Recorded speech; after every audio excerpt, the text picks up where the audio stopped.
Hi, I'm Greg Schneider, the CEO of the Claims Conference, and I am delighted to be here today. I'm thrilled because I really have an opportunity to hear from four filmmakers who've made really amazing, unique films. So we're going to jump right in. I'm going to go around and ask everyone first to just introduce themselves and maybe one word about the movie, about their film. But what I'm really interested in as a first question is for each of you to talk a little bit about how you met the subjects of your film and why you wanted to make a film about them. So it's kind of an easy question for Maya. So let's start with Maya. Um, Introduce yourself a little bit, how you met your subject and why you felt it was important. Um, Thank you. Yeah, I'm honored to be here and having this conversation with all of you. Um, so yeah, Anyuka was my grandmother. Um, and the word Anyuka actually means Hungarian. It's mother in Hungarian. And it was a word that I heard a lot of people calling my grandmother, like a nickname. I didn't really realize what it meant until later.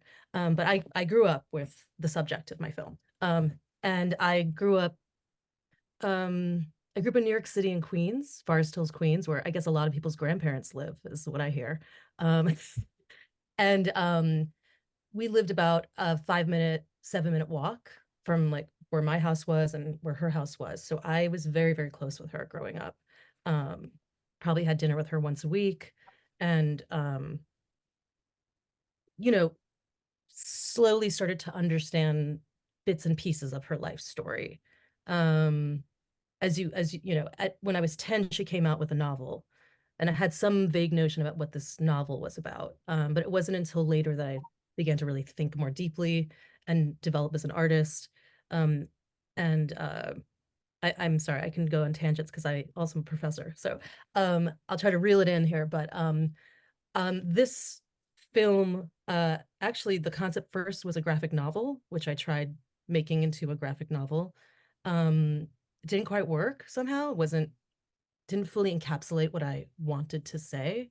Um, and I came to animation later in life, so I started animating when I was 25. And my grandmother passed away when I was about 35, and I knew about these Super 8 films. Um, so I started the film right after she died. She died in August of 2014. And as sort of a mourning process, I started watching Super 8 films that I knew my grandparents had shot over many years. And that's kind of how I started thinking, maybe I should make a film with these Super 8 films and try to tell her story using this archive. Um, I thought I could do it in 1 year, and it took 9 years. So I'll leave it at that. I hope that answered your question. Okay, Davina, I think you have a very different story about how you came to the subject of your film, 116 cameras. Yeah, mine sort of started with the broader idea in an institution, and then they brought me to Eva. So I had read an article about how the Shoah Foundation was starting a project. This was back in maybe 2013. They were launching this project where they would record Holocaust survivors in a way that would allow people in the future to interact with them. And thought that was wild. I'd sort of always been fascinated with Holocaust survivors growing up and people who came into our classrooms. I grew up in a Jewish community in Toronto, and every year someone would come talk to us, and that was incredible. But the idea of like how a person came to be able to do that, how someone went from having this severe trauma and not talking about it for maybe part of their life, and then becoming this person who was touring the city or touring the country, speaking publicly, was fascinating to me. And then this idea that like this generation was going to die soon, and what, if anything, educators were going to do with that was interesting. So I went to the Shoah Foundation, talked to them about it for a long time, and they had like maybe it was 6 or 7 people they were doing at the time, and a couple were already done, a couple weren't right, and they suggested Eva, and so I came kind of to that set they had the first day they were interviewing her, and met her for the first time. So the day I met Eva was the day I started shooting, which is very different from how I normally like to work, but sort of the nature of the project and the constraints of the project just sort of dove in that way. I love the fact that obviously there's commonality amongst these four films, highlighting the biography, the history of Holocaust survivors. But you see, there's really people come to it from such different perspectives and different. Obviously, one is a grandmother that you grew up with, and the other is a woman that you met literally the first day of shooting. Okay, Jordan, tell us about Jack and Sam. Yeah, and I apologize about the noise. Someone literally just turned a leaf blower on behind me. But yeah, I found out about Jack and Sam. It's first of all, it's a beautiful story about two Holocaust survivors who were just recently reunited after 80 years of separation. So I was just so moved when I heard about this story. To me, I like to describe it as a love story amongst friends. It's just such a beautiful, compassionate story set during such a horrible time. And the first time I met them was basically when I went out there to shoot them as well. I read about them in a newspaper right after they had been reunited. And the other reason, besides it being such a beautiful love story, essentially, the other reason I was really drawn to telling the film is because I was at the time I shot the film, which was prior to October 7th. I was very concerned at that time about anti-Semitism and all the things we were seeing here in Los Angeles and also all around the country and the world. And I was just like, oh, this would be a really good opportunity for me to try to address that as well. And Jack, one of the subjects in the film, is very concerned about that and is always speaking out about that. Of course, I had no idea how much worse the problem would get after October 7th. And what's really interesting to me is even though the majority of the story is set 80 years ago, it's more relevant today than it has been pretty much at any time since then. And I find that really interesting, and it's something that I think we all really need to think about. Okay, thanks. And Leah, tell us about your connection. First of all, your movie is called Death Metal Grandma. So we love that. Tell us about your personal connection with the survivor in your film. Yeah, so I wish that Inga was my grandma, but I met her through a friend who was a music video on a production assistant, and said that he was doing a music video for a 95-year-old Holocaust survivor, and they were doing a death metal music video. So immediately I knew I wanted to connect with her. And then it took about a year of actually a little bit of back and forth. I remember the first time I called her, she goes, "What's your fascination with me? I don't understand." And I thought that was just so funny that she didn't think she was so interesting. But the first time I met her, it was like I did feel like she was my grandmother. I went to see her at Swan Lake where she was staying in New York, and she had a lox spread and some cream cheese and rolled up, like cold cuts. And we just got to talk, and kind of for me, as well as Davina, I felt like this pressure to record every Holocaust survivor I ever came across. And so there's a period of a few short films I did about this topic. Also because my grandparents had passed, and so I didn't get to like preserve those stories. So I'm like very obsessed with story preservation, even with my next project. And so with her being a death metal singer, it kind of was a no-brainer. Of course, I was so interested to learn about her and realize there's more than meets the eye, and beyond the headline, like how do we treat elderly people in this country is sort of where I landed in terms of her story. Okay, so I did have a few questions specific to each film, if we could do it. Maybe Leah, let's continue with you. I was wondering this: do you think that Inga's experience as a survivor informed her fearlessness, her fearlessness in pursuing her music?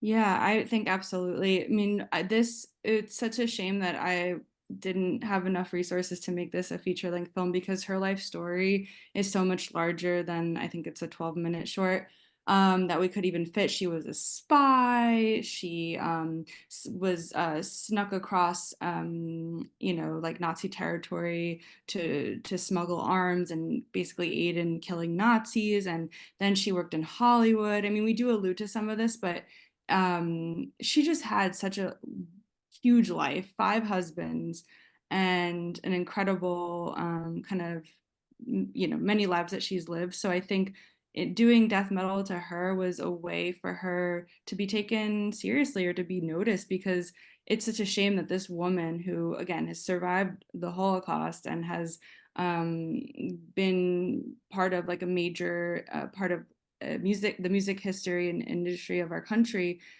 can't be taken seriously because she's an elderly woman. So I think for her, doing death metal was really more of attention seeking, and in a way that I think ultimately was very positive and positive for everyone involved. But yeah, I think she always knew that she couldn't sing, so she didn't want to sing. She'd been a songwriter her whole life, and I think death metal made a lot of sense with her two collaborators, Pedro and Lucia, who basically started this project with her, and a way to bridge her poetry with the background of Lucia and Pedro, which was classical music. So I think that's how they landed with death metal. Kind of, it worked. She got attention. It's not often that Holocaust survivor stories and biographies make me smile, make me laugh, but your film definitely did. So another theme that I'm thinking of as you were speaking is this whole idea of the voice of the survivor. I mean, in your case, it's literally the voice, right? The singing voice, but sort of the voice and how you as filmmakers have helped amplify the voice. So Jordan, I wanted to pick up on something that you said, that it's important for Jack and Sam to share their message, and particularly about anti-Semitism. So have you been able to use the film to amplify their voices in that way? Do you use it in schools or in other institutions to teach about anti-Semitism or I think fighting I anti-Semitism? think, yeah, I think we have. We've been really fortunate. This film is screened at schools, synagogues, museums, kind of all over the country, and even other parts of the world. And it's been great seeing the audience reaction. What's really interesting to me is how many people knew so little about this, that I found that really shocking. But we just signed a deal with a company that does educational, so it's going to be in a lot of the school libraries and things like that. But yeah, I think it's been when I made the film, obviously I thought about film festivals and things like that, and it did have a tremendous film festival run, but I wasn't really thinking educational as strongly as it's become. And I'm really proud of the fact that so many young people have seen the film. And I think what inspires me the most is when younger people come up to me and tell me, how they were moved by it, or at what point in the film they became like super engaged in it. And then of course seeing them, Sam unfortunately passed away about a year ago, but seeing Jack get to interact with these students is also really inspiring to me. Great, great. Maya, as I was watching your film, I was wondering, how much did your grandmother use her voice on this issue, but sharing her experiences when she was alive? Did she share with you her experiences? Did she talk about it a lot? She did. I mean, it wasn't like, every night, Friday night, like, I'm going to rehash this horrible tale, but it was just sort of part of the fabric of everything. I mean, like I said, when I was 10, she came out with a novel. So she wrote like a fictionalized version of her life story. And she self-published it. She couldn't find a publisher. So I knew, and I had read this book. And that was where I tried to base this graphic novel off of this book. And later she wrote a memoir. She was very concerned about not offending people in the family, about she had also 3 husbands. She was widowed twice, so lots of different family factions and things like that. So she was very concerned. So that's why the memoir was like more of a private thing actually for the family. Because we were reading this novel and we're like, Grandma, what's true and what's not true? Because she made up names and changed certain things. But when you speak up about the voice, we're all very lucky that she recorded herself at the Fortunoff Holocaust Archives. So she had done about 6.5 hours of interview time with them. And so the voice, that's her voice. And what's amazing to me is when and they were very gracious to share. They shared that with me. They had, they were happy that I was doing that. And I knew that she had done those recordings. We only had snippets of like iPhone audio. So if they had not recorded, if she had not gone and done those recordings, we wouldn't have had that audio. So that's one thing, like, how can I say, when I sit and watch this film, I feel like I'm hanging out with my grandma. And I think it's so interesting what the voice can do. Because you hear the Hungarian accent, and you hear it in my dad's voice. You don't hear it in mine. So that's another thing too. For me, it's about the three generations. And it's about that I'm now, and my father who's still alive, like it's the survivors and, other people who carry these stories and these voices forward. But yeah, so I was, I don't know, sorry, I feel like I'm tangenting here, but when you talk about audience interaction, I think what I decide is a good screening is if at least one person comes up to me crying, and if another person comes up to me and says, I've got work to do, I need to go make a film about my family now. So those are my two factors of whether it was a good screening. And I've now done screenings in libraries, film festivals, like all kinds of, and it's continuing actually. I'm working with the Jewish Museum now, and we'll be working with high school students and working with you guys. And so it's been really interesting. I didn't know, and also the timing, I don't realize, but I think that was something also when I made the graphic novel. I was living in New Mexico, and I began to hear a lot of anti-Semitic statements from students I was meeting there, which completely shocked me because I'm from New York City. And, it's just, you don't often hear that there, at least where I was growing up. I just knew too many Jewish people, so they're not, they're not being anti-Semitic. So that shocked me. And I was like, wow, people don't know, or these young people are not being taught, or they haven't met someone whose grandfather was in a concentration camp. And you look at me, maybe you don't know where I'm from. I'm mixed culturally, but like my grandfather was in Auschwitz. My father, I am a direct like result of that trauma and that intergenerational trauma. And, my father's been a great father, but he's damaged. He didn't have a father growing up, and the things he went through. Like I just like, for me, the story is obviously very personal. And I felt like when I was looking at the Super 8 films, I was like, if someone just found this at a yard sale, they'd be like, oh, this old couple going on trips around America. Who cares? But I was like, no, you have to know what it meant for that woman to travel this country, become a citizen. And that was partly why I knew I had to make this film. It's so interesting because from the different perspectives that we're hearing, obviously some are very personal, very emotional, and some, institutional. So I'm interested, Davina, obviously it's important that these stories, these voices, these memories be preserved and passed on to future generations, lest something happens again. So how do you feel about holograms?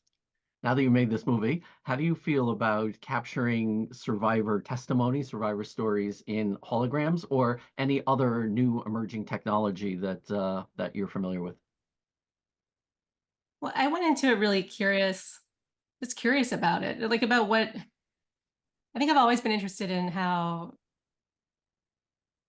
like the role of filmmaking, technology, books, art, whatever, in capturing memory and storytelling and memorialization. So this was kind of another example of that. And I went to it really curious, open-minded. I think it really serves a purpose. I don't think it will ever be the same as like sitting face to face with someone, having a real conversation. But I think that you can also say that about films, about any art form. I think that people can definitely have a powerful experience with a hologram or whatever it is. And I actually just saw today that you can now, one of the people who the Shoah Foundation recorded is actually just online. So like I went on and I asked him some questions. So instead of going to a museum to have that experience, you can have it, on your phone.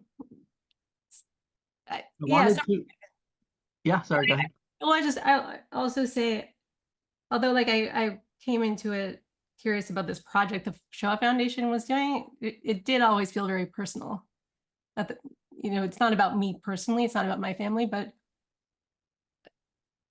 because of, where I grew up and the context in which I grew up, and, I had grandparents who were survivors who never talked about it. I think this like sort of fascination with who told their story and who didn't was sort of with me and really drove the film.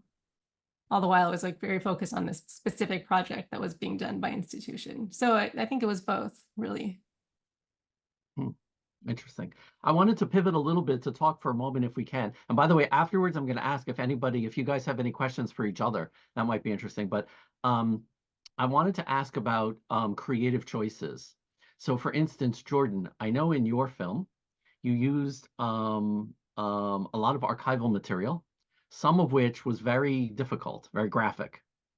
So could you talk for a moment about, I don't know, were there things that you thought were too graphic that you chose not to use? But anyway, that choice, sort of the creative choice, the artistic choice of what to include and kind of what your thought process was for that. Yeah, I didn't want to shy away from anything.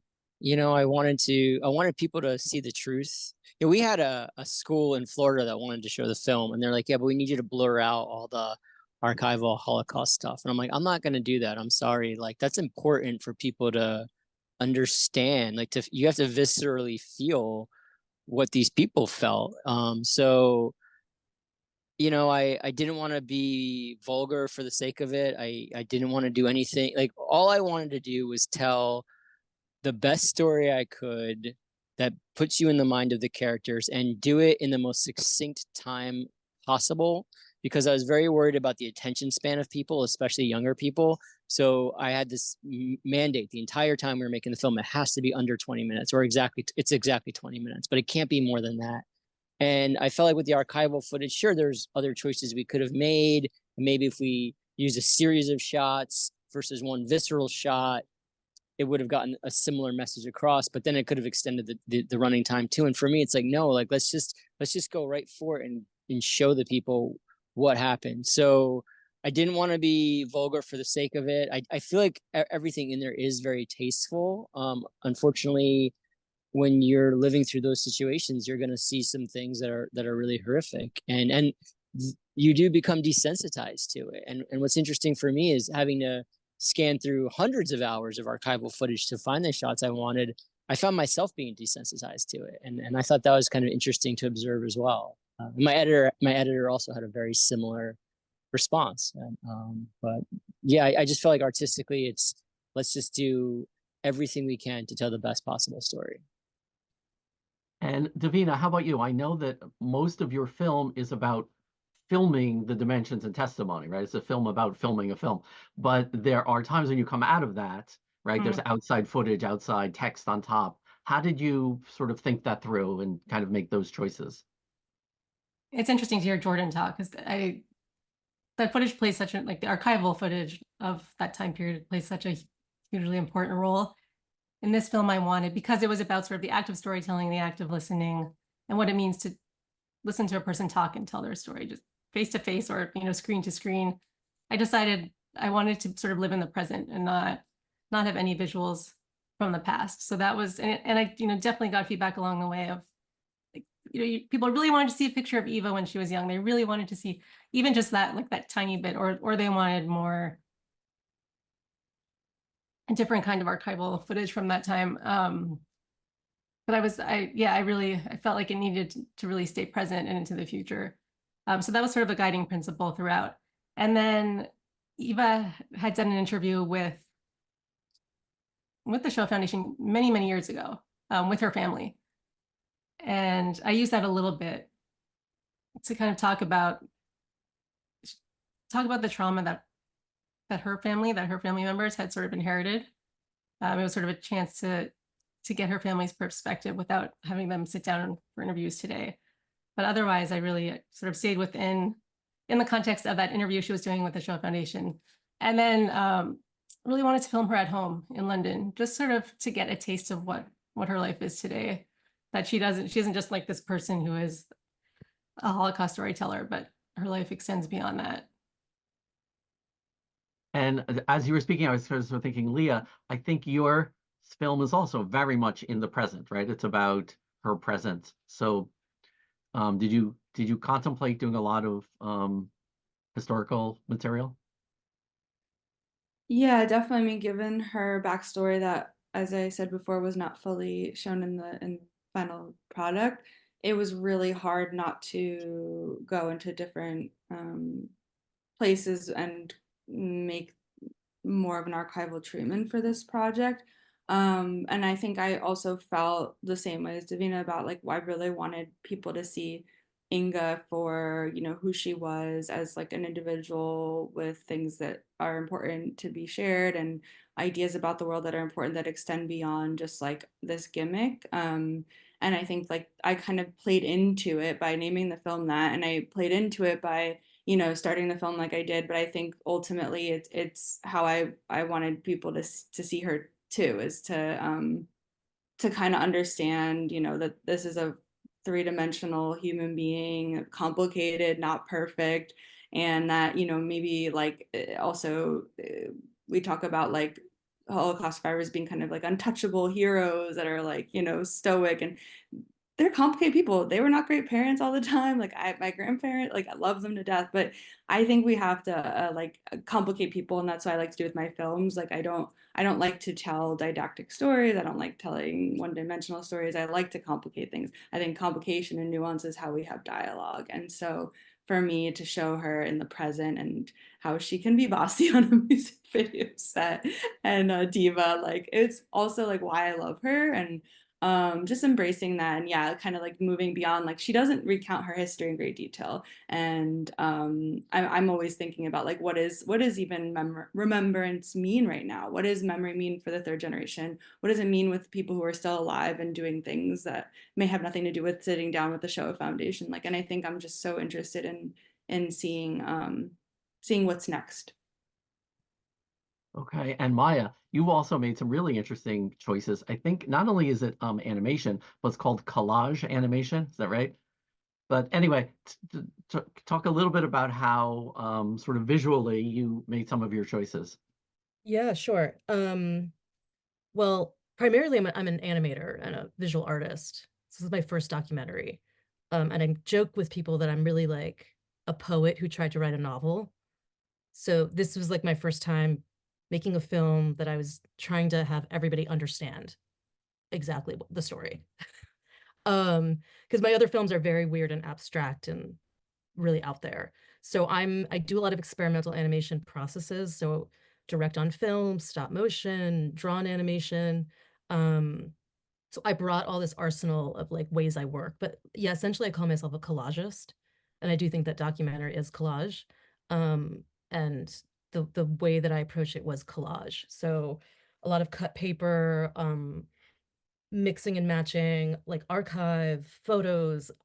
My grandmother kept these crazy, she had like records of letters from 1948 and her mortgage from 1956. And like, I couldn't believe, like when I started looking how much stuff there was. Um, so I was like animating the archive basically. But like, you know, you're saying, well, first of all, there's been so many Holocaust films made. So I was like, I'm not going to do Ken Burns and I'm not going to do Steven Spielberg. Like and that was interesting because I had to find my own voice, my own artistic voice, my own way to sort of bring a contemporary vision to an older story. And I think, you know, that's an interesting thing about working, you know, I'm the grandchild. I've heard it, people have said that like it's the grandchildren that can best tell these stories. Um, so, you know, there's a sense of removal, but I'm still very close to the subject. Um, and, you know, I was thinking about, you know, it's a very personal film, but my hope was that I would, of course, have like a much broader resonance.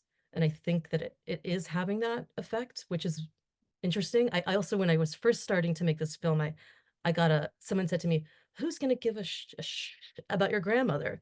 And, you know, a lot of our films are about grandmothers. So I do hope that people give a about all of our grandmothers and the grandmothers in these films. And I think that they do, and the grandfathers. Um, yeah, but you know, that was really the hardest thing. And I have to say that there was a lot of animation that I did early on that I threw out because it didn't quite work. And that was very hard. And I also had to cut it down to 20 minutes, and that was so hard.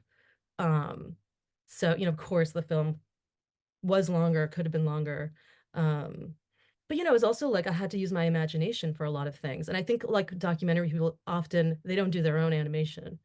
So I did the other way around where I did all the animation. I worked with a few people to help me realize the vision. But you know, I had to sort of listen to it and see the scene, you know, like, and of course it's imaginary. So, you know, it's also like what's truth and what's fact. And as we know, it's all edited, right?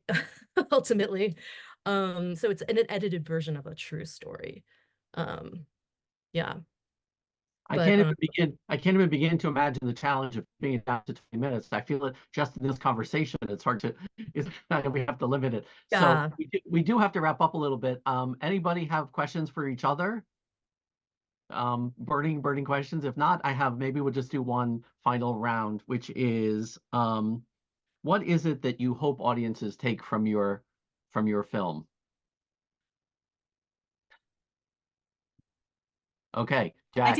I have a question for Oh, Maya. go ahead. Okay, Davina for I was Maya. just curious how has your father been to screenings and what that's been like? Yeah. The premiere was actually at the New York Jewish Film Festival at Lincoln Center. I went to high school across the street, so it was like a really nice homecoming. He was in the audience, and I asked him to stand up, and it was a crowd of 250 people, and everybody clapped for him. I think he liked that, but I hope so. And then it's playing November 10th at the MFA in Boston, and I'm hoping to have him come to that screening and have him stand up also.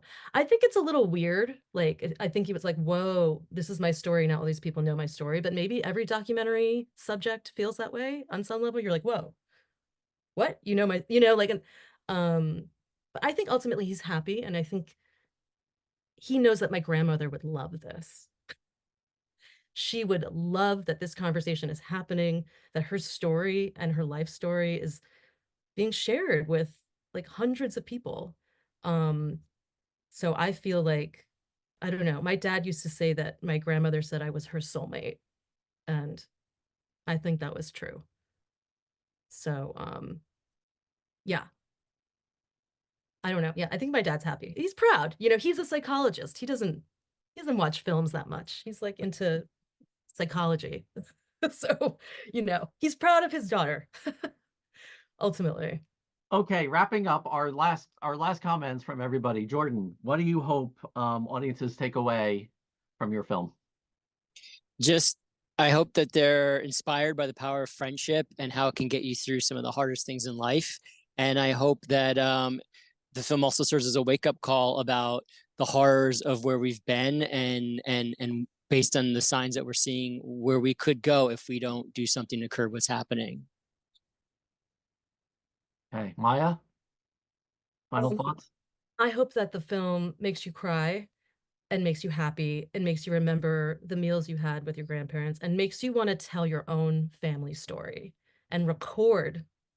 Take an hour and record an important family story. Even if you can't make a film, you could have a recording, you can make a scrapbook. I think that's like what I really hope people take away is to think about what are the family stories that are important that I want to pass on. Davina? Yeah, I think similarly, I want people to think about how they engage with the past, how they want to remember things, different ways of doing that. And maybe like 20, 50 years from now, if people are interacting with Eva's hologram or another one, they can the film can be a tool in helping people understand like where that came from, what the context was, and what the process was, and what it meant to her. Great. And Leah?